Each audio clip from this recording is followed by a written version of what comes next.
Do you believe in ghosts?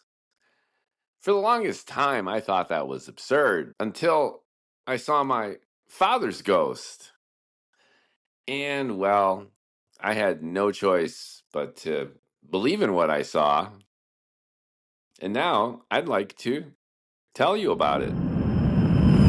Hello, and welcome to the No Hair, All Heart podcast. I am your host, Mookie Spitz.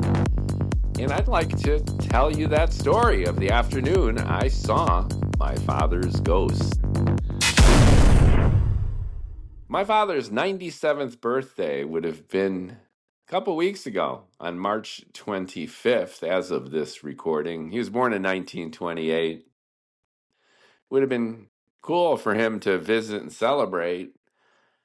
I mean, if you believe that he could, if you believe in ghosts. But I've always been a believer in science and a non-believer in traditional notions of God, everything associated with that kind of stuff. And up until this afternoon, I'm going to tell you about, I would have considered that absurd, crazy. But since science is evidence-based, I entertain a ghostly possibility that I actually did see his ghost. Even if that moment, that experience was based on what most would consider a wild hallucination. The chasm between perception and reality has been debated since the Greeks and became the foundation for Western philosophy and physics, from Descartes to Kant to Heisenberg. As skeptics from Nietzsche to Popper to Feyerabend have argued, the burden of proof is itself ambiguous and subjective, leaving open more possibilities than most care to fathom. If that sounds like an excuse for believing I saw my father's actual ghost, well, then so be it. Our lives are grounded and given meaning through our stories, and we must stay true to our senses. Sure, we can be deceived, and we are often the worst witnesses to our own lives. Yet on exceptional occasions, an experience is astonishing to the point of leaving us no doubt. Sure enough, one of those exceptional and astonishing experiences occurred shortly after our second son was born, and around the anniversary of my mother's death. I was returning home from work in late October, maybe early November of 2006. Check. I was returning home from work in late October, maybe early November of 2006, approaching the small townhouse we rented across the street from the University of Irvine campus in California. I usually entered through the alley, walked around the garage, and that day was no different. A sidewalk ran alongside our backyard, which was enclosed by a mostly transparent chain link fence with a closed gate separating front from back. Lifting the forked gate latch, I noticed an old man standing further along the sidewalk, peering inside our house.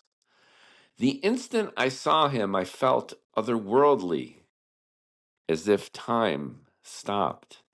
The feeling was eerie but familiar, having struck me a few months prior when our younger son almost died of hypoxia an hour after he was born, and years prior on Halloween Eve when my mother committed suicide. I stared at the old man, trying to assure myself I was actually seeing what I was seeing. He had a thick mustache, wore a plaid shirt and jeans, his posture identical to how my father carried himself. He not only looked like my father, I felt that he was my father. Of course, that was impossible, Laszlo having died half a year before. So I wondered who this person might be and why he would be leering through our window and presumably at my family. Astonishment led to denial, which drove curiosity, then concern. A disheveled old man was spying on my family, and I had to do something about it. My hand returned to the forked latch and lifted it. But by the time I opened the fence gate, the old man had vanished. I looked further up the sidewalk, on either side of it. Not a sign of him. Gone, just like that. I rushed up to the side of the house where he had stood seconds before and peered inside. Mom, her sister, and niece visiting from Korea, and our 4-year-old son were laughing and playing with our newborn boy, not a care in the world and oblivious to any commotion outside. Relieved, I ran up to the front of the house, looked in both directions, saw no old man. Inside, I asked about the old man, staring at them moments before through the window. My family had no idea what I was talking about. I went back outside, retracing my step, recreating the entire experience. The old man was gone as if he were never there. The otherworldly feeling was gone with him, but the memory of both lingered uncannily, like the shadow of a light already extinguished. I've thought about this experience over the years and recently told our youngest son, Nicky, now 18, all about it. "You're sure you saw his ghost?" he asked incredulously. "Yes," I replied without hesitation. "I saw him standing there, clear as day." "That creeps me out," he winced. "Why do you think he came back?" Maybe he was curious. Maybe he was trying to say hi. Despite the weirdness of the story, the behavior of my father's ghost was on point. He cared only about his grandkids and completely ignored me. Our relationship while he was alive was terrible, and he no doubt died retaining his disappointment, contempt, and resentment toward me. None of us change in life, so why would we in death? Was nice to see him, though. This story continues to resonate. Some would say haunt me. I was talking with a friend just the other day about the line between reason and unreason, between science and falsehood, between science and just raw emotion. And as I've mentioned, the philosophy of science itself, much of philosophy, especially post Nietzsche, has been placing subjective reality closer and closer to, if not the truth, then the primary mechanism for trying to get to it, trying to describe it, trying to attain it. These days, the world seems to be more and more irrational. Populist politicians are winning elections. The internet has contributed, contrary to its initial hope for spreading truth and knowledge freely and openly and enthusiastically around the world. The internet has instead fostered conspiracy theories and fake news, largely as a result of giving everyone a voice, with social media in particular amplifying those voices that stir the rawest of emotions. Scientists have historically been pretty bad at storytelling, enraptured by the facts, the figures, the evidence, the mechanisms, and methodology of the scientific method. Scientists have attracted a type of person dwelling mostly in the details, living mostly in the left side of their brain, the analytical half. And that's come at the cost of the right side of the brain, ostensibly the more creative one, but also the more irrational one, telling its own stories. The irony of all this, of course, is that scientists are people too. They're as biased and distorted often as anyone else, with their own motivations, their own intentionality.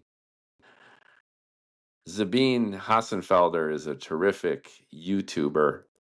I've been following her for years, way before Sabine was cool. She's now got hundreds of thousands of followers and probably by this point, tens, if not hundreds of millions of video views. She's a wonderful critic of the scientific establishment, especially fundamental physics, demonstrating that physicists, sometimes the ones who are exploring the most esoteric and basic constituents of the universe, have biases and prejudices and motivations not too different from any other human discipline, distorting the truth, exploring ridiculous theories that seek only to serve themselves, to get more funding, to get more attention in this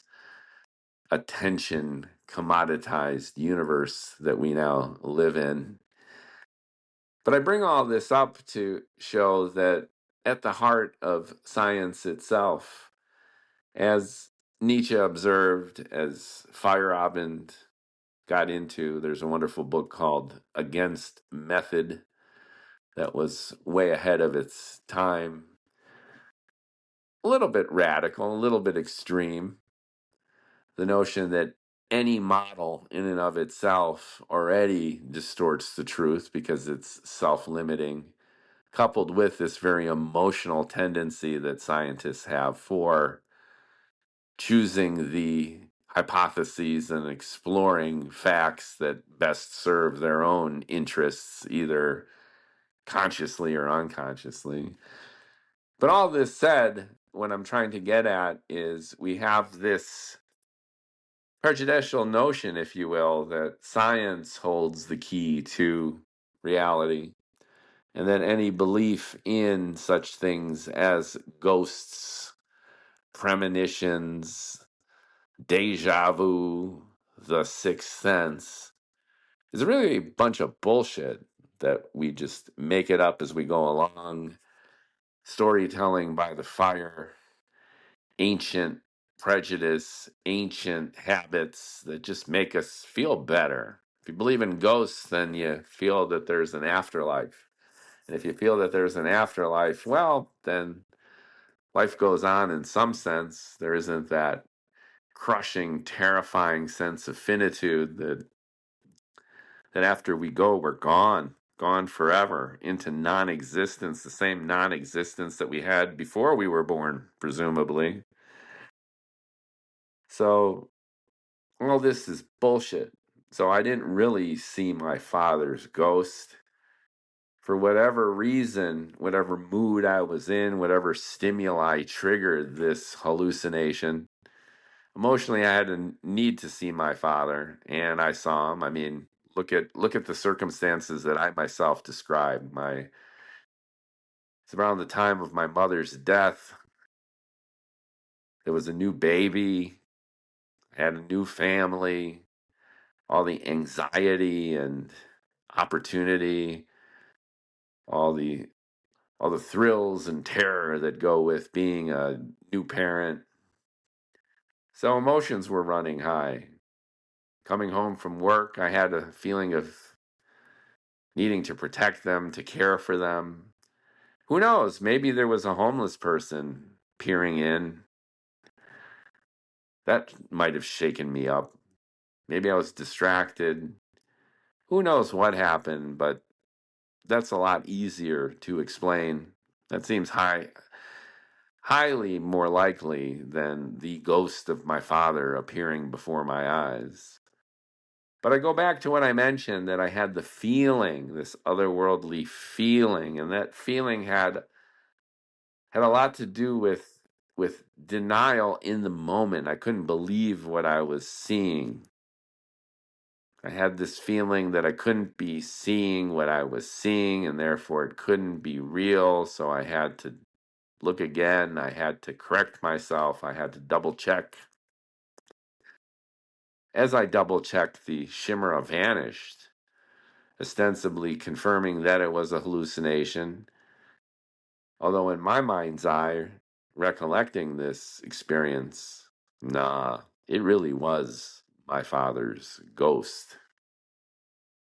And as I recount in this little tale, I had a similar feeling when that same kid, that same baby that was in that house, born months before,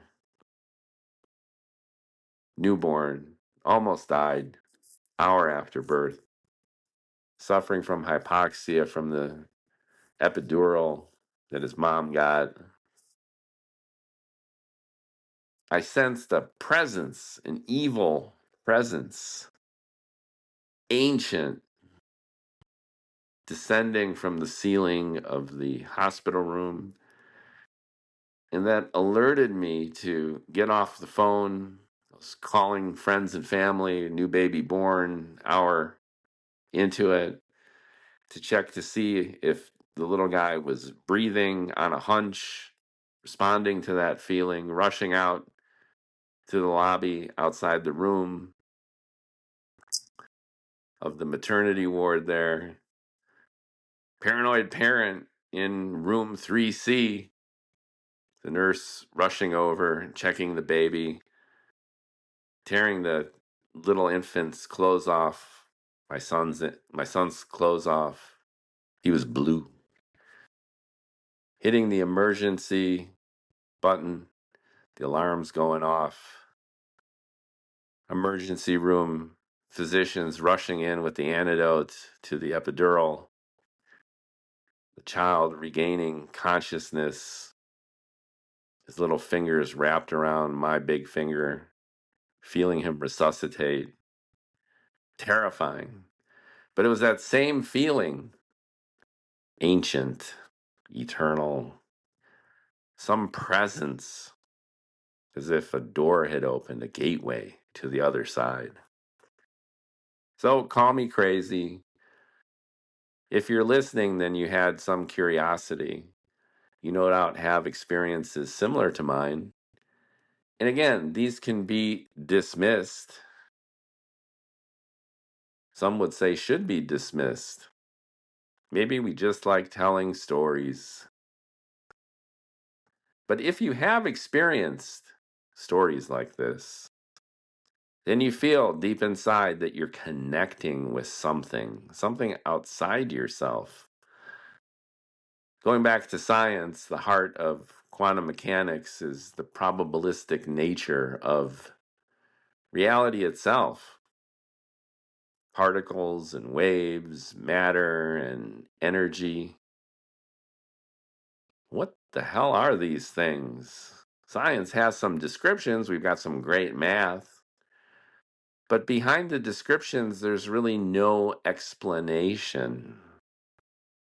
And even within the descriptions, there's action at a distance, something that bothered even Isaac Newton, who was a practicing alchemist and didn't find any contradiction between his work in alchemy and his formal science, his development of the fluxions or calculus, gravity, optics. We see Isaac Newton as the towering prince of modern mathematics and science. And yet, he read some of his biography. He believed in alchemy and transmuting lead to gold. A lot of his work would be dismissed now as bullshit. He felt that there was something else, didn't bother him. But what his theories led to subsequently, generation after generation, toward, as I'm saying, this probabilistic description of reality itself. Who knows? Who knows anything? Deep down, I'm still skeptical. Are spirits and ghosts floating around? Why would you see a ghost a certain moment, not others? I felt that a brownstone I lived in Brooklyn was haunted later in life. I could tell a few stories about why I felt that way, why the whole family felt that this 150-year-old brownstone was haunted. Imagine the lives lived in that place. But then go visit Auschwitz. I went to visit Dachau when I was in Munich, concentration camps in a suburb of that great German city.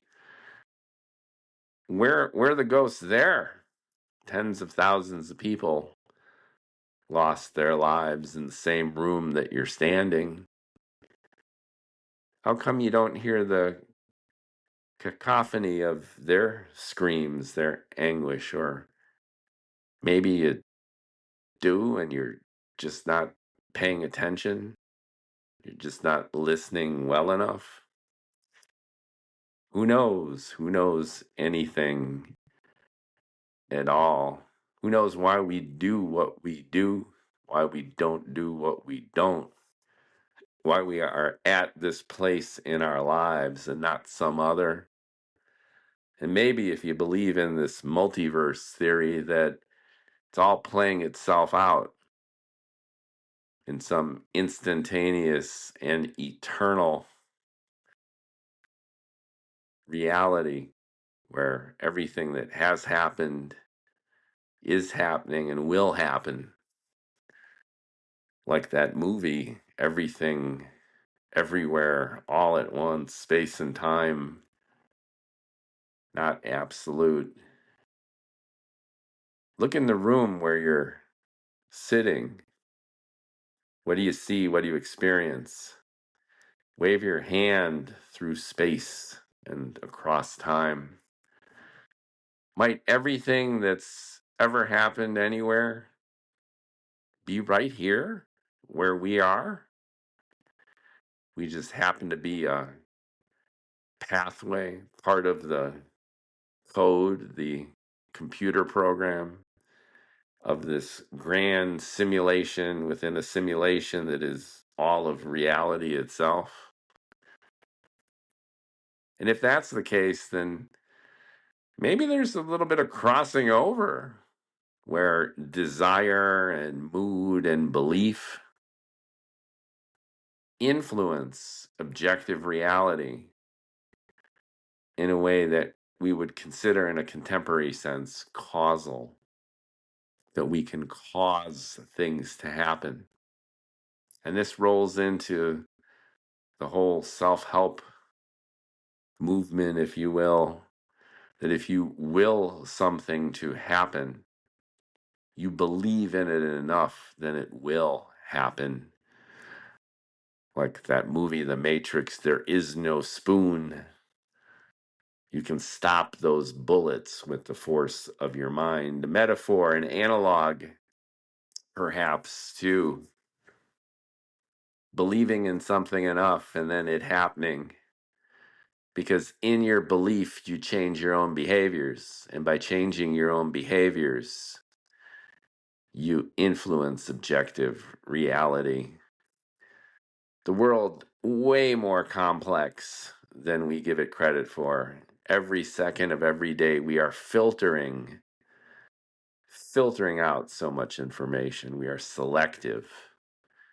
And then if we open the doors of perception, then maybe, just maybe, our wish can come true. Thanks for listening, and more to come. If you have a story you'd like to share, click on the little link to send me a message. I have lots of guests on the show, and I'm looking for more guests. And if you've got a good ghost story to tell, I'd love to hear from you.